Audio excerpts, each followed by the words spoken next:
Welcome back to the Daily Edge here with my brothers, TJ and Todd. And today we got a fun topic, something that's near and dear to our hearts, gambling. There's a lot of forms of gambling, and over the past 20 years, we've been involved in quite a bit of them.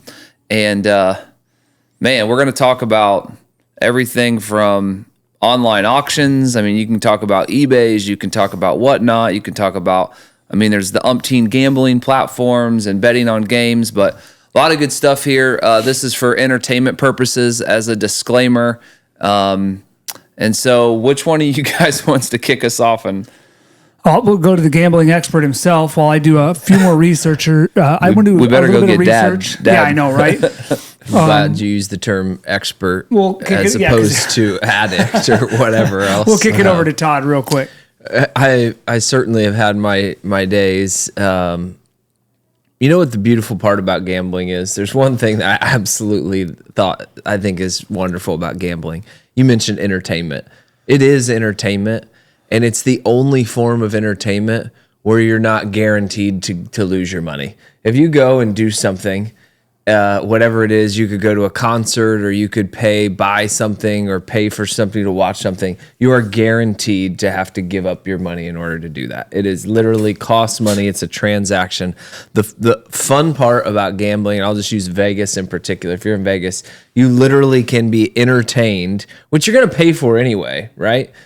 You could be entertained and have a chance to get it for free or actually be paid to do it. Now, what other aspect of life do you have that sort of an opportunity where you get to be entertained, enjoy yourself, and have the potential to be paid to do it? Some people have been lucky enough to find careers where they absolutely love it, although I would argue any career that's become a very high-paying business, there's a grind element associated to it. Now, granted, the odds aren't great. The odds aren't in your favor. Over time, you will pay for it.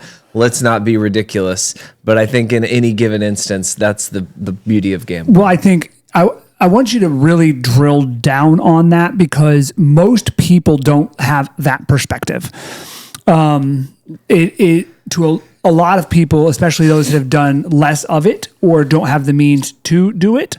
It's very similar. It's like going to the Taylor Swift concert when you have $100 in your bank account, knowing the tickets cost $2,000. Probably not the smartest thing to do.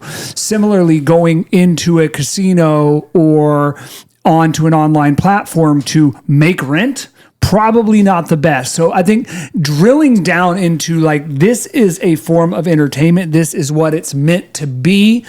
Reinforce that a little bit. Yeah, great implicit assumption. I think the implicit assumption here is that you have a level of discretionary income that you are going to choose to be entertained with. And whether it's $100 or $1,000, you are going to seek entertainment for this income, and there are various ways to do it. And I think it's one that is, I think, obviously has gotten a bad rap for a lot of very good reasons. Gambling can be very addictive. It can be very problematic. I've lived through that. Fortunately, came out on the other side. I think I've told that story on here before, the party poker, online poker story. Amongst other battles we've gotten into with slot machines, but I still think it's fun, the premise of being entertained and getting paid for it. we actually had a recent one on a progressive machine just a couple weeks ago. Yes. You want to give a little bit of which one? the egg or the... Not the egg you tapped, dragon. but the dragon eggs, the progressive. Well, they've just gotten really, really good at sucking you in, and I think at some point there should and could be a false advertising claim the way some of these slot machines make you think they're ready to explode because they give you these visual reinforcements of these things filling up, overflowing, or getting ready to burst. And there's actually seemingly no relation to the visual state of these objects and what the slot machine is about to pay out. So it is a real form of false advertising, in my opinion. But it's much fun. It's a tough industry to go after. I don't think anyone's going to feel sorry for somebody who is getting burnt by that. You would think most people should know better. But yes, it's very easy to get into a boxing match with one of those, and you barely come out on top. Why do we feel? I mean, outside of in some Christian circles, it's considered sinful. Gambling is a sin. Like, why? How would you classify that? Or do you feel like that's fair? I mean, I think I'd have to pull up the scripture. Coming from a Catholic perspective, everything in moderation. I think the sin is using resources that you should be using to provide for your family or giving back, which that's the hardest part. I think any extra dollar you have, you could be giving to someone who needs a lot more than you, as opposed to giving to institutions who are building these large, as anti-Christian facilities and environments as you could possibly imagine. I think that is probably morally what I would wrestle with the most, is providing more resources to these institutions. Scripturally, I think it's more of you shouldn't, at a minimum, I should say at a minimum, but probably it's both. You shouldn't be playing with money that should be used in other means. Going a little deeper, I mean, let's talk about you talked about Whatnot, which is an app where people sell cards, and you can actually, once you set up all your information, you can buy cards by essentially swiping. And these are sports cards typically, but they also have cards for other Disney makes cards. But I'd love to talk through some of the growth of these platforms. I mean, because one of the areas where society, it's kind of crazy. You look at the demonization of substances, which are typically what you talk about when you talk about people that have addictions, and it's taboo, right? Like all of the back and forth that we've had in the marijuana industry federally and state governments over the last couple of years. The one that there's still some regulation around, but less of, and seems to be less pushback, is this gambling industry, right? And it started with taking the casinos and then allowing online sports gambling. And now we're implementing, or you're seeing platforms pop up like Kalshi, where you can bet on whether the Fed is going to cut rates next week. And we talked about, I think on a couple podcasts ago, where you can gamble against your bills. So I think, why do we think that, I mean, is that kind of what it is? It's like, all right, as a society, we figured out that here's this little loophole and we can exploit people. And because traditionally, I think people that gamble will air quote successfully, it's always in either they're extraordinarily gifted from a just like a mental brilliance, like a Stu Unger or a Don Johnson or some of these guys that, like, they're on an entirely different planet mentally. They all typically have their issues, but I mean, is that kind of like society's recognized? Okay, we can tap into this here, and these are the ways to do it. You've seen it go from standard sports gambling to the main thing when you log into a FanDuel or a DraftKings are these parlays that you're never going to hit. Like, let's talk a little bit about some of the different things you guys have experienced that you think may be. Speaking of never hit, that triggered a thought. I was talking to our buddy Dude the other day. He knew a guy that put $100 on I don't know if it's beginning of the year, middle of the year, Mendoza to win the Heisman, IU to win the national championship, and IU to go undefeated. And he won $190,000 off of $100 bet. $189,000. Wow. I think there's a couple elements here, because I forget, I watched a documentary about the slot machine, and they figured out that winning and losing big and low amounts, it was better to just constantly give you like little kind of hits. They figured out the psychological of like, there's always that intent that I could win. Like, we're going to hit it. We're going to hit it. And then when you're doing it with the community, like we tend to not, you go in and you get 5 people and you each put $10 in a slot machine and you rotate pulling, and there's excitement there. Like, there's a camaraderie. To your point, it can be entertainment.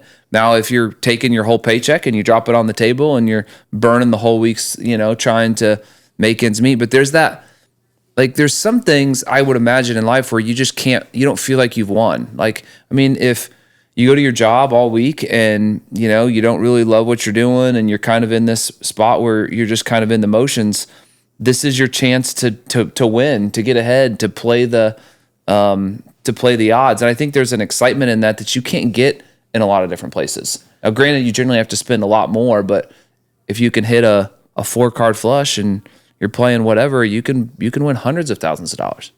When did the sports betting become okay? Because when we were growing up, I feel like that was major taboo. Like you didn't want anyone betting on games because there was, discussion of fixing not only the players, the refs, but just people in general. They wanted no pressure or no additional incentives for there to be, outcomes to be managed by certain games. I mean, it was like, that was a no-no. Even on ESPN, you didn't talk about spreads, you didn't talk about lines, you didn't talk about any of that. And now it's like, that's totally all okay. Does anyone know when that happened and why? Because I feel like it's in the last 10 years that this gone platforms. I think it probably was. Because, I mean, when did the amount of money that's in that? When did FanDuel, DraftKings, those guys start to come online? Because I think that's right. DraftKings, I think, was first. They blew the market up. There's so much money in it. They started advertising like crazy. And the biggest hang up was the state laws, right? Because certain states would allow it and certain wouldn't. So there was all these things that you had to do. But it's crazy to see it evolve. I think this would be a really good potential, episode to talk to Dad. But there's a lot of corruption in it too. Like, didn't they just bust referees and players? And like, there's always going to be fixing, right? And that's the problem is like, you're never really getting a true like. Well, and now to add on to that, now with technology and like when Dad was gambling, and our dad at one point was a phenom in college sports gambling, college basketball in specific. There's lots of stories around that. You had to call a bookie on a payphone or on your home phone and place a bet. And you might be able to get the second half, right? But like you're not betting in much more of a focused manner than like the first and second half. Now you can bet on like over-unders for the fourth quarter for a particular player. And that's where, I forget who it was in the NBA, I'll look it up, that just got busted. And for like, hey, bet on the under for me in the fourth quarter and fakes an injury at the very first part of the fourth quarter, or, bet this weird, and that's where they're fixing the games. And 2 or 3 guys in the league have gotten busted in the last year doing stuff like that. I mean, the type of stuff that they're gambling on now, it's got to be so easy to fix. I mean, I just saw a commercial the other day of someone just watching a game and swiping 8 assists minus 200, which is kind of the odds, or 14 points, and you just swipe to bet, and it's just unbelievable. You got to think. Were you gonna say something? No, go ahead. I was just gonna say, I just looked it up.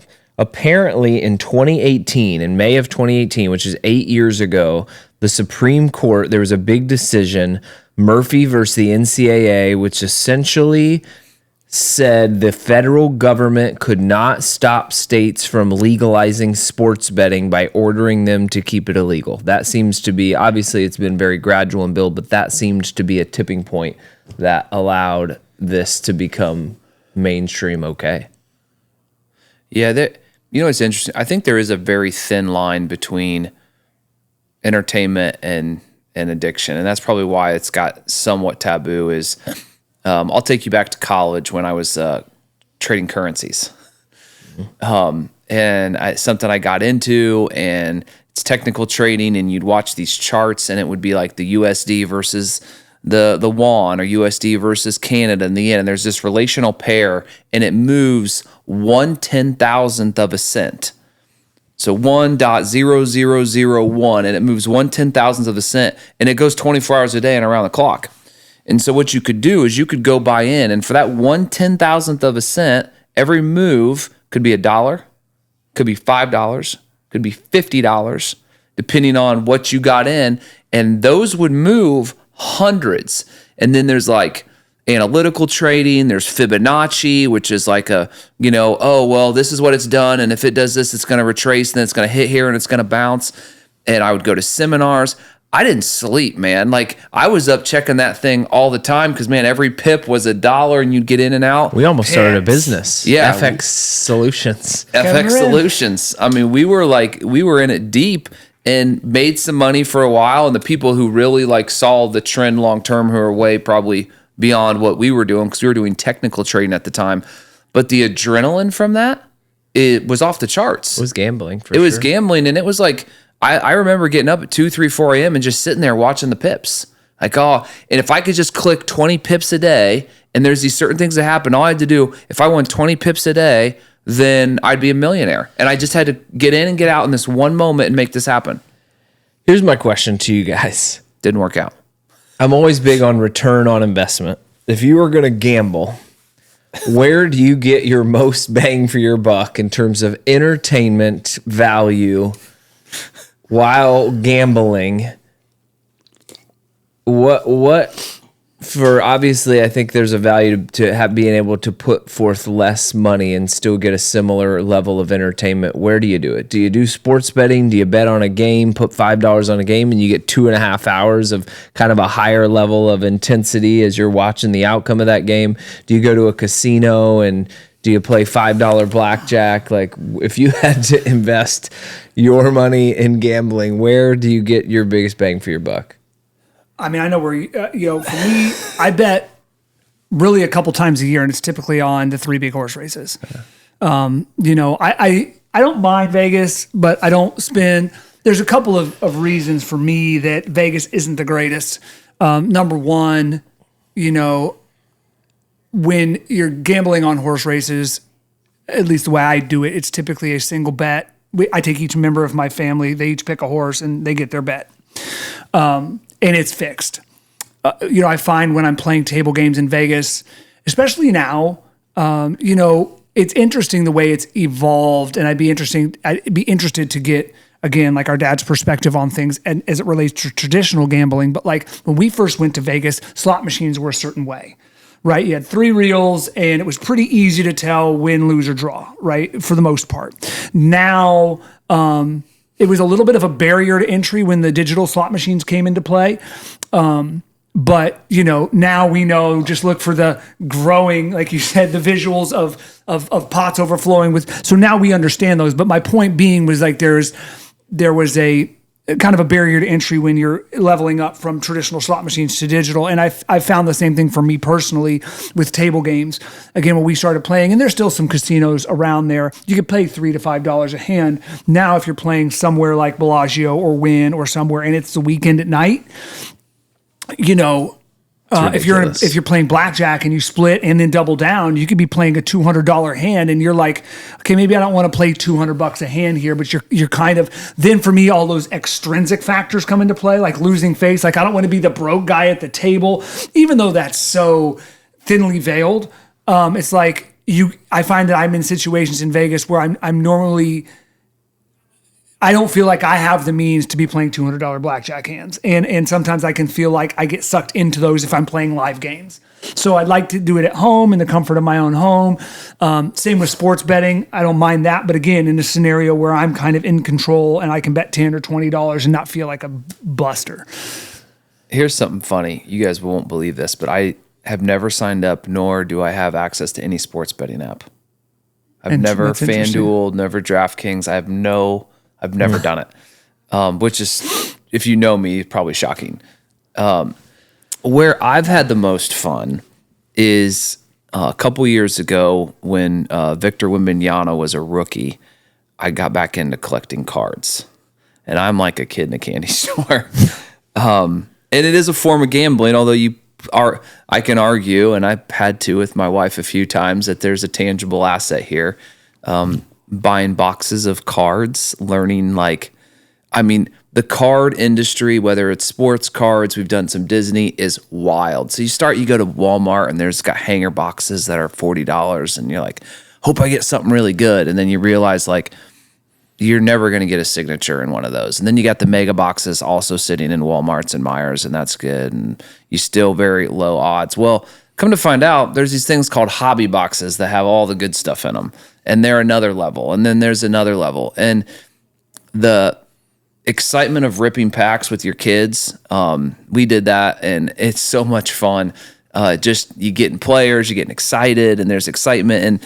But it is gambling in a sense, right? Like, you very seldom will you probably get out what you put into buying an actual box unless you hit like a case hit, which isn't very often, right? We've pulled some pretty good cards, but so bought a lot of cards over the last 6 months. The app you mentioned called Whatnot, is wild.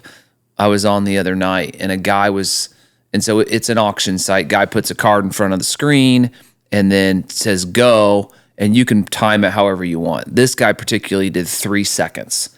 And so you're like, you see a card you want, and in 3 seconds, they hardly ever got over $10. And there were some really good autographs in there. And he ran almost 2,000 cards. Now, most of them will be 10 or 15. And then when someone swipes over, it adds 3 seconds back, just like kind of a progressive thing. But Whatnot has been fascinating to just kind of explore that world. Well, now, even if I buy a card here and there and they're $2, $3, $4, it's not very expensive, but like I look forward, like, is there any packages coming in the mail today? Like get the Whatnot cards in. So we've gotten into a lot of different cards lately, and the addiction of watching people. One thing we did over Christmas, which was fun, is the guy had a box of cards and he was auctioning off the packs. And so he would have the stack, and I had your guys' kids around me, and I bought a pack for $12, and he said, okay, what number do you want? And I put like 3 in the chat, and he goes 1, 2, 3, opens the pack, and then like is lively putting your cards, and we're like, yeah. And I probably spent $50-$60, probably $100 on like 5 or 6 packs, but it was so much fun, and the kids were fun, and we're like high five, and then they ship the cards to you. So that has probably been my main source of kind of cheap entertainment. I'm not getting on there spending thousands of dollars or anything like that. I do also love the casino group trips, but I probably don't step foot in a casino more than twice a year. So it's very rare, and when I do it, it's with friends, and it's $20 here and there. Or it's with our father who's, loves to gamble, and it's more of a social thing. Just like, he wants to sit down and play. I'll just sit down and hang out for a few hours as long as it lasts. So when do we think that it crosses the line, right? Because with like kids, great example, right? You're, at least we're not, we talked earlier about other addictions. You typically, if that was a vice of yours, you're not doing it in front of your kid at a heavy rate because, you're afraid they may pick that up in specific. And things have changed drastically just in terms of the ability to trigger dopamine. We've seen it through social media and other things like that. Technology is really, really good at it. When we bought cards, back in the day, 99 cents, you'd walk down to old VP and you get a Topps, 1987 baseball card deck, get the gum in there. But like there wasn't this massive other industry around it. If you had a Beckett, awesome. You'd open up your Beckett, you'd go through, you'd find the cards. And the Beckett monthly came out every month, and $3, $5, $10. There were Holy Grail cards back then. Mickey Mantle rookies, early Babe Ruth stuff, Honus Wagner's, like just an entire different, and I mean, I think one of Dad's friends had a Mickey Mantle. I think Jerry Holreed might have had one. But like, it was just a different thing because it was much more analog back then. And so I remember being excited to buy cards and having collections, so to speak, but never to the level that it is today. And I wonder, and I don't know what you feel about, because you're the one out of the three of us that spends the most time in casinos and the most time doing those things. If you feel like, because I feel like Dad probably did more of that with you than us. We went to Vegas with him here and there. If you picked that up, or if that's just something you naturally like, and if we feel like today potentially, because you're 100%. My kids wanted to go buy cards at a local card shop for things they don't even understand. They're like, oh yeah, we want to get this. And I'm like, what do you mean? We're not a Disney family. What do you mean you want Disney cards? Oh, Dad, we need to get NBA cards. Name me 3 players outside of Luka, LeBron, and Victor. No clue. But like that had lit the fire in them because it's so exciting. So do we feel like it's close to kind of crossing that line, and how do you protect against that? And again, back to you, how do you feel you were influenced? That's a great question. I was just sitting here thinking about when that fire started. I didn't go to Vegas, and to be clear, I go to Vegas probably once a year, and I may go to another casino once a year. So I really don't spend much time in casinos, don't play online poker, and very rarely do I gamble. Although here's a question for you. Does this count as gambling? And I'm going to come back to your question. I do something that I like to call hedging my emotions. Oh yeah, you're known for this. Gambling. And so on the Pacers playoff run last year, I would bet against them in the series. I bet on the Cavs, I bet on the Knicks, I even bet on the Bucks, so that at the end of the series, if the Pacers lost, which obviously emotionally was going to be a huge hit, I at least won some money. And if the Pacers won, so here's my question. Does that count as gambling if I am trying to offset human emotion to remain kind of even-keeled? I love that approach. I've always thought that was hilarious. And you've done that as long as I can remember. I think that I've kind of adopted that in certain scenarios with the Colts in specific, but I don't know. I don't think it's gambling because when you go into something with the intent to lose, like it's like, because I think the whole part about gambling is this excitement to win, right? And you're hedging your emotions. You're like saying, you're basically saying, I'll pay $200 for Pacers to win the series. And it's like, yeah, I think all of us would pay $200 for the Pacers to win the series. Now, whether or not it really makes you feel that much better is debatable, but like, I wouldn't think so. I wouldn't classify that because I think it's the gambling's that I would tie to that emotion of winning and losing and being tied to both results pretty emotionally. To answer your question, to go back to when the fire started, I think this goes back to community. If we haven't said that 100,000 times. Pocket ones? This goes back into high school. I always grew up and Dad played cards on Monday nights, and I liked to do card tricks and things. I got into magic early on. That was kind of just a very fringe related. But I had a group in high school that liked to play poker. We played poker a lot together, Texas Hold'em, and so there was that was certainly part of it. And then we started to get onto online poker because I was pretty good at it in in-person circles. I got attacked a number of times for kind of taking it too seriously and winning too much money. And so we tried it online poker, and then Dad never took me to a casino. Certainly when you start gambling, I was probably 16 or 17. We were playing poker. We would play euchre on the golf bus. I remember for like $2 a point was kind of some of the earliest gambling I think I ever remember doing. And then Dad took me to Vegas when I turned 21. And I liken that to the person that never drank in high school and then they get to college or they turn 21 and it's just like, wow.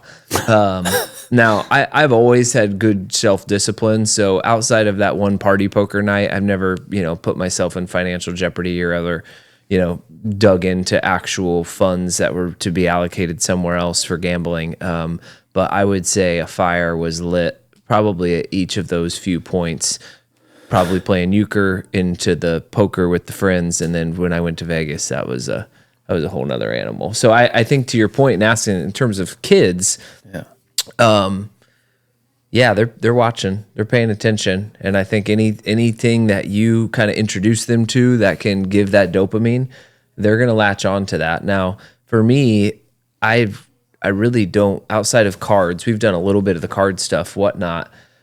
I'm not gambling around them. Occasionally they'll have visibility to a sports bet that I throw on, like just for fun. But I think it's important that doesn't become a dominating factor or a staple in your life that you get home at night and it's like, all right, what game are we putting a bet on? That's when it becomes a problem. I do think they're watching, and you've got to find ways to teach them financial. I don't want to call it like fiscal responsibility, but there's got to be some lessons there. I was kind of talking to my kids about. So this hobby box, Topps Chrome hobby box, I'll give you a little insight. It's like $1,200. Mm-hmm. And so my kids were talking about it because we got one for Christmas and we were all kind of going through it. And they're like, "Oh, I want to buy a hobby box." I said, "Okay, I want to paint this picture. Imagine you have your first job and you're making $15 an hour." And we kind of went through this whole exercise, like, so how much money do you think you would have to make to where you're having disposable income to buy a $1,200 box of cards? And it's like several $100,000, like if you have other responsibilities. Yeah. So that's kind of one thing is like, I would logically use that as an opportunity to say like, what we're doing now is like not completely reasonable. The other side is, I don't know, I don't have to do a plug for this, but I set my kids up. I sent it both to you guys, but I've set them up with this app and their own debit card and this thing called Greenlight, and it's been really cool to see how it worked. It allows them to take money and to invest it and to buy stocks, but it also shows them their savings and their spend. They have a debit card, and they're using like Eden's like she wants to get outside food. I'm like, I'm not buying you outside food. She's like, can I DoorDash it? I'm like, you use your credit card, you can DoorDash it. So like put her debit card in and she gets an allowance each week. And part of that goes to savings and goes to here. So like teaching them, because like he bought a Nerf gun. He's all excited about it. And he had $85 built up over several weeks. And I gave him a little bit to start with. And he spent $42. And I'm like, okay, just so you know, to get back up to that, you got 3 more weeks to get back up to that amount. And he goes, well, what if I save for the next 8 months? How much will I have? And I was like, $480. It was something like that. And it was like, so you could see things turning, and for them to start to spend their money on everything, I think is important. So I know I went down a little bit of a rabbit hole there, but teaching, like when you're doing these things that gambling, because we're in our 40s and we've, this is kind of you spend your 30s building and you've got a little bit more disposable income, that what I'm spending disposable income on is not a good investment for you, or the level that you should be doing it. Mm-hmm. Like their gambling should be $1 or $2. I got a fun fact to add there that I just got to include. I was in Aria, and this was probably 7 or 8 years ago. Aria is a casino in Las Vegas, one of the newer MGM ones, and I walked into the high limit slot machine room, and I always, just for fun, look for the highest. They're in there, like, and you go into a high limit slot room, $5, $10, like you can choose the denomination, which means every time you press the button, it's $10. So every 10 seconds, it's like boom, boom, boom. And then there's some in there that are 500 or 1,000. I went to Aria, it was 10,000 and 25,000. It was $25,000 per credit. Now, I don't know how they do this, because someone doesn't have, the time to put 250. I mean, I'm sure they're getting vouchers and things, but think about the discretionary income that you have to be playing a slot machine for $25,000 a push. So let me just give you an example. I did some math here while I was sitting here, because you and I got into a little bit of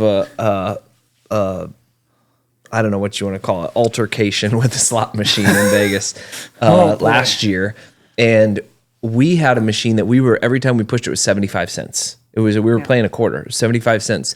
And obviously we were playing it for 15 to 18 hours, I think, in total. But when we pushed that, we had put in almost $2,000, I think, in that machine collectively. I won't go down the false advertising path and all that, but and we did finally hit it and kind of get a good chunk of that back. But I was just doing the math. If you took that 75-cent slot and you applied that to the $25,000 slot, and we did what we would have done, that is $66 million that you would have had to put into a slot machine to get it to hit. I just don't understand. If you're playing a $25,000 slot machine, I'm guessing you're a billionaire. Probably. I wonder, like, is there something that, well, when you see Jordan, like there was that phase where Jordan was always in the news for gambling issues and whatever. It's like, guys, I mean, with his Nike contract is worth hundreds of millions, he can't spend it as fast as it comes in. Yeah. So to him, like, to your point, it's like, there's a slot machine in every single casino for just about every person, right? You can play 25. They have penny slots where you maybe going with 25 lines and it's a quarter a spin, but you can go in there and blow a few hours and do it on 20, 30, 40 bucks if you're conservative. Yeah. Or mom used to play video poker. It's hard to lose on video poker. You're playing 25-cent hands. It takes a long time. Or Pai Gow, you got to lose both hands. There's games in there that are more entertaining, but they don't have the highs and lows, where I'm like, I'm going in with a couple $100, and if I'm not walking out with at least 1,000 or more, I'm losing it all. Like I'm coming here to either win big or lose a couple hundred. Video poker is a great call on high ROI input, though. Yeah. I mean, mom would sit there for $20 for hours. I would be interested to see, like, what personality traits tend to lend people. I mean, because I think, when you're worth a certain amount of money or you have a certain amount of liquid capital, there is a level you need to play at to feel it, if you will. It's surprising to me that there are still some people that have massive wealth that, $2, $3, $10 bets. Then you have people that are just sick, like Stu Unger is a great example. And that's a great story. You want to talk about, for those of you, and most of you, 98% of the people listening to this are probably not familiar with arguably the greatest gambler to ever live. but had demons on the flip side of it where he needed action all the time. And so it makes you wonder, like, does that, did his mental aptitude, was it great on both sides of the coin, right? So on the aptitude side, in terms of numbers and memorization and things like that, was that just as extreme as his inability to control the need for the rush? I think he won 3 World Series of poker. Like photographic memory on an entire different planet. Was the best gin player in the world, to the point where they would not let him play competitive gin in Vegas anymore because he was so good. I think a couple of the Stu Unger stories, one of them, he looked at a deck once and was able to count it down, the entire thing in order by suit. Just a phenom, but would go and he'd win $100,000 at the poker table, and then he'd turn around and bet $100,000 on horses that afternoon and lose it all. Multi-millionaire many times over, and ended up broke, dead, overdosed in a hotel room in the 90s. So Action. Can we? The action. I'm curious your guys' take on this. So there's gambling, and then there's investing. Because some of the things we've talked about, like cards, we haven't talked about precious metals. We haven't talked about stock market. Like, where do you draw the line, investing versus gambling, and how do you approach that mentally and just in general as you guys approach that? Well, I would say the threshold for me is the point at which you become the odds-on favorite.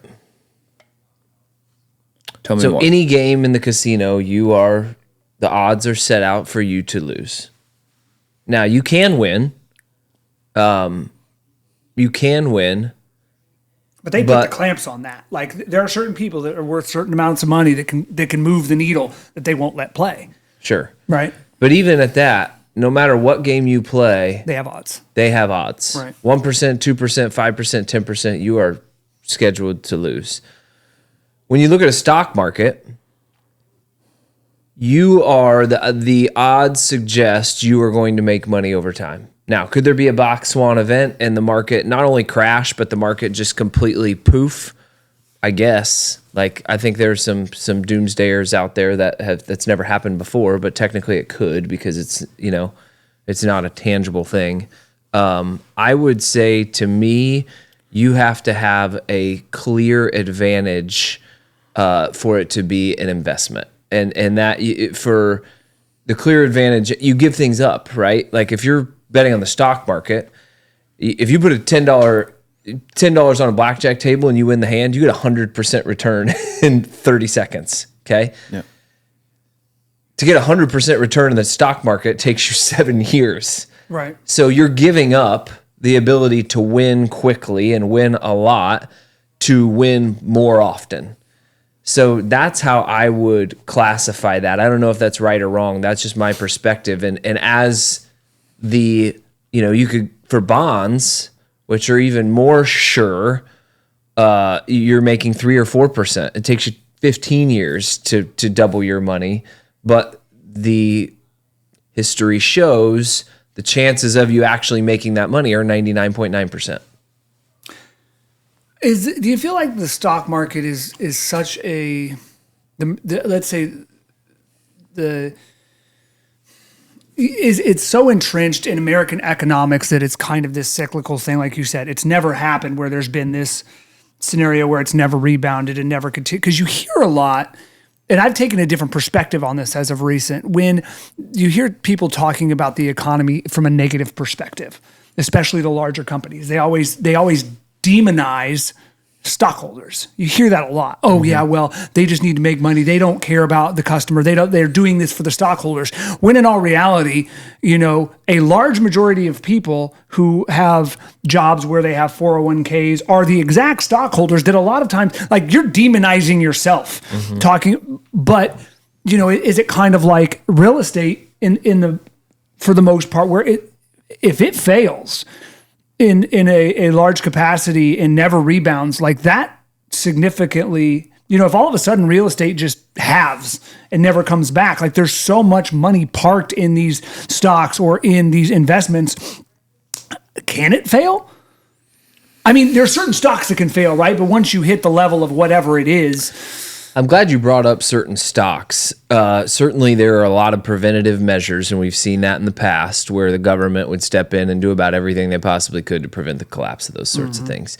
When you're talking about investing in a specific stock, depending on what you know, that gets very, very close to gambling because the odds of that going up, and it depends on your time horizon and your investment. Generally, if there's a company that's got good, sound financials and you understand that and you know it, but I want to take this over to Trent for a second because as in addition to being able to invest in a specific stock, you can also invest in certain resources such as gold, such as silver, such as other metallics or whatever. You have historically and very recently gotten re-enthused on this front, and that is silver. Which silver, if you're a Warren Buffett fan, I'm a Warren Buffett guy, it's a little bit different than a stock because a stock is actually an entity that is making money, right? It is producing, it is offering a service, good or service to people who are paying for it. They're making a certain level of profit. You know, Warren Buffett would say, if you took all the gold in the world, it would be a 64-foot cubed thing of gold, and it just does nothing but sits there. Now, as the dollar and things, there's inflation or whatever, you know, there is an element to that it gains value that way through the inflation of currency. But you have had some success and or had some belief in investing in silver in particular. Talk to us about that, and ultimately I'd love for you to answer the question whether or not you feel like that's investing versus gambling on a single thing like that. Let me start with, I feel like holding cash is bad, period. There's a level of cash you have to have, which is your liquidity to survive. But outside of that, I think holding the dollar is a terrible investment. I won't let my kids hold money in a savings account. And outside of what I need in the immediate future, I refuse to. So whether that's buying up buildings, real estate, because real estate tends to appreciate, whether that's buying businesses or companies that generate assets or looking for opportunities to invest in things that I think will outpace inflation. So when I'm looking at investments, I'm looking at things that are going to at least track inflation, because the dollar that sits in your bank account today is worth less than it's going tomorrow and the day after and the day after. And we've seen it time and time again. I mean, we went through the big inflationary period just, 3 or 4 years ago when COVID hit and everything spiked and everything. It's like, oh, is everything so expensive? Like, why are you building a house? Well, if I built it, it would be 30% more, right? So silver's an interesting one because the dollar used to be tied to gold, right? There used to be some correlation. The silver to gold ratio is about 50 to 1. And gold's gone up about 15%, silver about 40%. There's been silver is one of those resources that not only has a value because it's silver, because it's considered a precious metal, it's also one that is being used in technology. So right now, the Eastern civilization, the Chinas of the world, are actually taking delivery. So, when you go out on the board, on the commodities trade board, and you can buy contracts, how people trade commodities, They can buy stuff and different things. There is X amount more contracts being bought and sold where people are trying to win positions. They buy a contract. They don't actually take physical possession of the silver. There's so much more activity out there than actual silver available. So I think it's a commodity that personal belief. This is not investing advice, but the Eastern civilization, the Chinas of the world, are actually taking delivery on silver. The dollar is a little bit unstable, although recently there's been some things come out that would say otherwise. And if you're playing silver for trying to find the right one to get in and the right time to get out, I don't think it's a good play. I think it's a long-term investment that you look 10 years down the road like you would the S&P 500. Mm-hmm. It's a good investment. And I think actual silver in your hands is better than silver ETFs, because if there is, which is highly speculative, if there is a shortage and they can't get it, then, like they did with gold back in the day, where the government basically said everyone's got to turn in their gold, and we're going to pay you $25. And then once they collected as much as humanly possible, they turned around and said it was worth $35.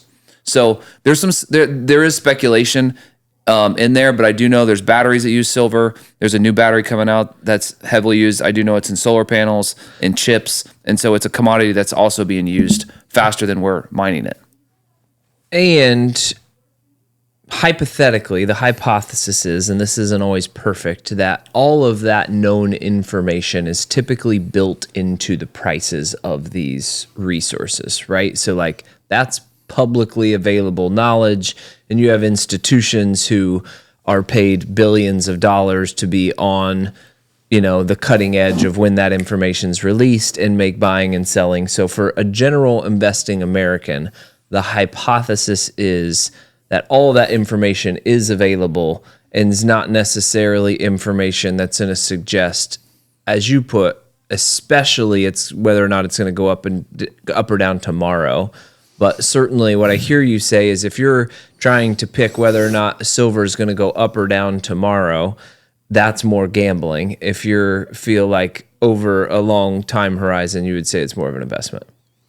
I would say that, but I'd also say there's things like, when the mortgage market crashed, right? Yeah. A lot of people knew what was happening behind the scenes, but the government wouldn't realize it until they absolutely had to, because it basically tanked a bunch of stuff, banks, it tanked everything. Yeah. So there's a level of we don't want people to know that we're running out of silver and all the silver's being shipped out. Europe's a big place that it's going somewhere else. So people, so there's a level of information known, and then there's they can't let the system die. They can't let the system break. So there's a level of naivety that they're going to play it as long as they can until you wake up one day and you can't actually get silver. So this is a really good example. This is going to get really good. Have you seen silver today? Well, I know that it down went 30%. It went down to $85. Yeah, it hit 120 and now it retraced. Yeah, I'm aware. So I think that's what's interesting about this. So I don't know where silver was for the longest time. So silver was down in the silver was it hit $50 for the first time last year-ish. Later in the year, before that it was 30, 40s. It went to 50. And then it rose by the end of the year, you're up into the 70s. I think the first week of January was $70 an ounce. And then it broke 100 for the first time. It's up 40% just since January. It hit up to 125, and it's a normal reset, retrace. There were some announcements that came out around Jerome Powell and the Fed gave some stuff. So you would expect normal, just like in anything else, there's a push to a new high, which was $20 higher than it's ever been. And then it comes back, I think it got as low as $78. And then it came up to 85. So again, if you're a lot of people, I was talking to an actual silver place, a refinery, and they said a ton of people sold at $50.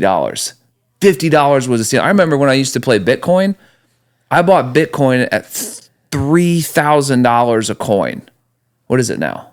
100? It's over 100. Yeah, it's around 100, I would think. I sold at 14. I couldn't believe it got to 14,000. I was freaking out. I had 3 of them. I sold 3 Bitcoins, and I'm like, holy cow. And 2 months later, it went to 66. So these people freaked out. So they said a lot of people sold at 50, but all the way up to 90 and 100, as many people are as buying as selling, and they can't keep supplying. So part of this is the narrative that people are wanting to take it because they think there's going to be a shortage. Do I believe there'll be a shortage? I don't know, and I don't really care. What I'm looking at is in 10 years, do I think it's going to be worth more than if I keep the dollar in the bank? It's a diversification. It's you should never go all in on anything. You should never put all your money in real estate. You should never put all your money in silver.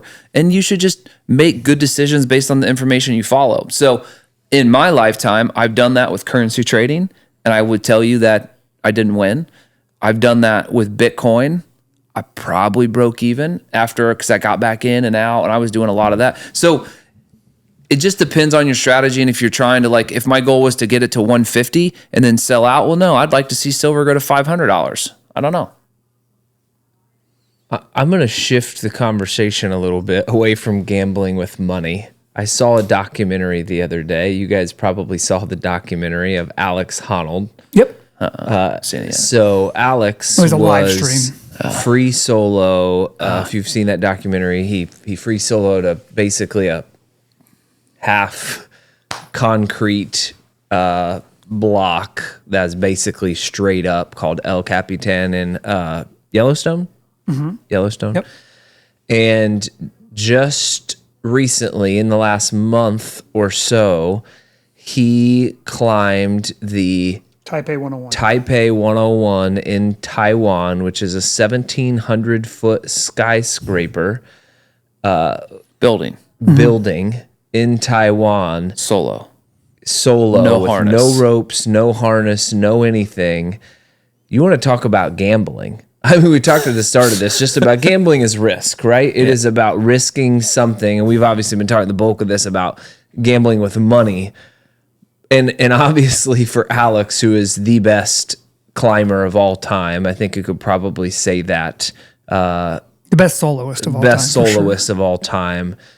The things that he's accomplished. But a lot of these climbers do end up dying because they go until they go and they want to find their limit. And then they find it, and that's the end. I could not believe this. I couldn't even watch it. Like, it was unbelievable, the anxiety and the stress. This dude gets up to the top of this. You could tell it's windy up there. Windy. There is barely enough room to put your foot. He's taking selfies up there while the wind is blowing him. I mean, I don't know. Obviously, he's got an amygdala that doesn't fire, but I would love your guys' take on the like risking of different things. In this particular case, risking your life. I mean, and that happens in different capacities. I think it goes back to what Trent said. Trent said invest in, either things and that you're familiar with, right? And that you've got a good handle on, like your father-in-law in commodities. He's been in farming his entire life, and he has a good handle on that, relatively speaking. I think Alex would tell you that, he got crucified quite a bit for continuing to do this after he had kids. Mm-hmm. And I think he would tell you that he is so well prepared and that he is so disciplined that if it does ever get to a point where he has to pull the cord and call the climb, he'd do it. I think he has gotten to the point where this is actually a good full circle moment where, like you said, you go into gambling for entertainment purposes only, knowing that you have the means to withstand that. And I think he goes in there very level-headed. This isn't an ego play. I'm not here to do this for whatever. I have a lot of responsibilities. I'm extremely well prepared. I've been thinking about, I think they said he's been thinking about Taipei for over 15 years, knowing how thorough he was with El Capitan and everything he's done, and how meticulous he is with where he's going to climb, what his route's going to look like. I mean, they had postponed it from Friday, right? Because the weather was not where it needed to be on Friday. And so I think that speaks to just about everything. It's like, he believes and is better equipped than anybody, but he believes that he can do this, and the house doesn't have the edge, so to speak, and he can walk away from it when he needs to walk away from it. So I think he's unique in that sense, because I think we've talked about other gamblers that need that high, the Stu Ungers of the world that need that rush. Those are your guys that are dying because they just can't stop. It's not about the $10 slot. They need the $25,000 slot. I bankrupted myself because I pulled the $25,000 slot. He doesn't need that. I think he's at a level for him that is manageable. It's interesting. How do you find that edge individually, and how do you know where that threshold is? Because as you do climb, and like when you first started hitting the slots machines, it was 5 and 10, and now you'll pump 100 in there, right? Like that, you get number, or it seems to build over time that when you do something and you normalize to it. Mm-hmm. So like where's your guys' edge now in whatever activity it may be, and how have you handled the normalization of like stuff over time? I mean, I look at it like we've talked about, like classifying other forms of entertainment. I look at it the same way, right? Like if I somehow find myself playing a multi-$100 blackjack hand, I try to zoom back out really quickly and look at that in the context of regular life, like, because I think, they do it for a reason. There's a reason you don't put cash on the table when you're playing today, because you don't look at cash and chips the same way. And so I try to zoom back out personally and be like, oh, well, okay. Or I'll take the approach that I think Todd and Dad, I learned from Dad, where he has a set amount that he goes in there with, and it's for entertainment, and that's it. And if I've set aside $1,000 for a couple days in Vegas, and I play slots at $100 a pop 5 times a day, and I'm done in 2 days, and I lose it all, that's it. So it's setting limits and trying to zoom back out and renormalize to real world for me. Yeah, and in the moment, it's I'm starting to get a really good pulse on when I stop having fun, when it stops becoming entertainment, because there are points where you're playing a slot machine and you just start to get pissed because you start to get angry, and that's when they can go off the edge of the cliff. Like Pot committed. Yeah, well, pot committed, and just tilt. You get angry, you go on tilt, and it's less about the entertainment of it. It's more about, I'm going to get this money back, and that's just the worst possible. So for me, when it starts to not become entertainment or fun, is a threshold that I try and stop things as quickly as possible. Is there any activity that you found that keeps you on the edge? Like something you do that kind of like you're in control, but you're maybe not in control, and you continue to push that limit? With respect to gambling, or just in life in general? Oh, I mean, just like, the free solo guy climbing that building, he arguably did something harder because, he's still living on that edge. He's taking on the next challenge to whatever that is to help him kind of still feel free, but be in control and not in control. So a good example for me is like, I love to snow ski, and I'm out there with my kids. We have this app that tracks our speed. And last year I was going 63 miles an hour down a mountain on a pair of blades. And like, for me, there's a level of control and uncontrol that, like, if I wreck at that speed, I'm arguably hurt. I'm not running again type stuff. But there's an element of like, just like freedom. And like, so there's this edge, and that's come over time, and that edge may change, but that's like something for me that's like way out there. Yeah, I would say skiing, even though I do it very rarely, is probably the one activity where I know exactly what you're talking about. It's like there's a physical challenge associated with it. There's enough of a risk there, but it's controlled risk. I mean, certainly you can get that at times on a casino floor, but that's I generally, I'm fairly conservative, believe it or not. So that's not one that I frequent. I started last year for the first time. I found that in running a couple times, where in the past you typically push away from like real high level pain. I remember last year I was actually at the Prairie course, and I was running and I knew what my max heart rate was, and I was close to it, and I was like, bring it on. Like, let's go more. So like feeling alive, and like, I mean, because, you hit your max heart rate, you're working as hard as your body can actually work. And so I found that in certain circumstances, like, oh, here it comes, embrace it, where that's kind of given me that alive feeling.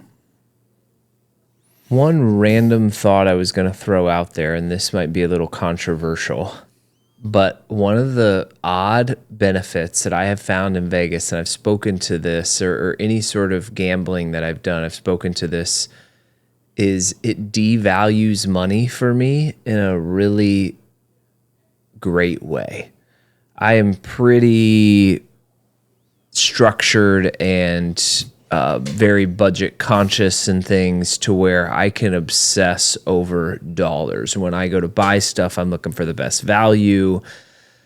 When I go out to Vegas, it like, the couple of times a year I'm doing any sort of gambling, it breaks down a lot of that psychologically manufactured value of money. I think as a society as a whole, I think we value money way too much. I mean, it's the center of our entire society. And I think that has caused so many problems because it's now the goal of life has just become to accumulate money. It's no longer like, hey, we need money to be able to provide these things so we can have our basic needs met, so we can live a life. So when I go out there, the value of $100 when I go out there versus when I come back, I find I'm more generous with the money. And I don't, it's not so much like coming back, like I just come back and then go materially, crazy and buy a bunch of stuff. But I'm not obsessing when I'm tipping, or like I would be interested to see a study like the few months after I get back from a trip like that, even the percentage that I tip on certain bills and things, because I don't have such a attachment to it. It's not a reason to go gamble, but it is a fringe benefit that I've experienced many, many times going out there. I've lived my entire life off of something you told me probably in your early 20s in Seattle. The whole money comes, which was related to gambling when you said it. You're like, oh, money comes. And I think we've seen it firsthand. It's the difference between white knuckling money, which you see people do. A lot of times to get successful in business, they're just like, okay, I've got it. I can't let it go. I can't invest. I just got to keep it rolling. I just got to, I've been involved in companies that are like that. They don't want to spend $1 because they've gotten here and they don't want to lose it. Versus if you operate, and again, this is not advice, but if you operate with the money comes and you keep putting your focus and effort in the areas that I'll give you an example for races. If you're a key individual, and this goes back to nightlife too. If you're a key individual that's contributing to the greater good, to the vibe, to the marketing of, or to whatever, and you're invested, I'm giving you a free entry, more like, or a discounted entry to a race because you've been a good partner, versus what you see where a lot of people are like, no, I can't give away a single entry. I can't do anything. I can't, because I've worked to build this race up to 500 or 1,000 people and I need every dollar to survive. If you have the perspective that money comes, it isn't the center point of everything, and you focus your efforts on the things that truly benefit the greater cause, then it typically works out. Not saying it always will, but I think like anything, normalization happens. Since I've been in business a decade now, as in ownership, the numbers and the zeros change, and the decisions. When you get used to making 5 and 10,000, we joke that you can't do anything anymore for under $5,000. I mean, it's in a business context, yeah. and that normalizes even personally though to some extent. We're looking at taking a trip in Europe, and it's like, I mean, it's just insane. I can't even fathom like what some of those things are costing. But there's a normalization that I would say is not healthy. So I would probably go the other way, that I think normalizing to that. And I think one of the tendencies is like, you can create meaningful, good experiences for people and be fiscally responsible. And you can spend everything you make. And so just trying to find the balance of that, I think individually as humans, we have to figure that out, and we have to learn a lot of lessons along the way. But I don't necessarily have the answer there. I just know that desensitization of like, $100 used to feel like a lot and may still be a lot in a lot of instances. Like, it's hard to take your entire family out to eat. I don't even care if you're going to fast food. It's like 50, 60, 70 bucks. If you're going for a restaurant after tip, it's hard to get out of there for under $100. For sure. We did. Go ahead. No, we took, I don't know how many kids we had over at the time. I think there was maybe 5 or 6 in the house at the time. And we grabbed, it was super late at night. It was like Dairy Queen, but a combination of like Blizzards and fast food was $74. Yeah. It's crazy. We went out for Hadley's birthday dinner, and there's 14 of us last night, and it was hundreds. It was over 1,000. I mean, it was a big meal. It was a sit down dinner, and you plan for those things, and you're like, okay, well, I'm gonna make. I don't do that all the time, but like, this is important. This is a family moment, and so you sometimes swallow those. Not saying you have to do those things, and those things aren't important, but the inflation cost is real, and I don't believe majority of people's income is keeping up with inflation. And so that discretionary income, and we were sitting here talking about gambling with discretionary income, I would say it's really important that it's discretionary income. And I find just as much joy playing Balatro, which costs $10 and I don't have to ever pay. And I'll like justify that sometimes. Like, I'm not going to get on Whatnot. I don't even like to buy one card off of a buyer. I have to buy at least 5 because I want to get my value on the shipping cost. So like I have to lock in for a while. So like Balatro to me is an inexpensive, entertaining way that I can, detach versus actually doing something that I'm gonna pay for. So you got to find that balance. And I don't believe everyone has a lot of discretionary income, and I think even if you do, you should be finding ways to put it to better use. Please gamble responsibly. Disclaimers about everything we've said today. And if you really find yourself really wanting that discretionary income, the way to do it is hide it from yourself. I, for many years, put 3% of my paycheck take home in a gambling account, and it was It's a great way to do reasonable sum of money. Sweet. Okay, gambling. It's not for everyone. Can be a lot of fun. It's definitely been part of our lives and probably will continue to be. And as much as we talked about it today, it's probably 3 to 5%, if not less, of anything that we engage in. Yeah. It's 1% something that 1%. We don't do a lot of it, but when we do, we definitely have fun with it, and it is a community event. So gamble responsibly. See you next time.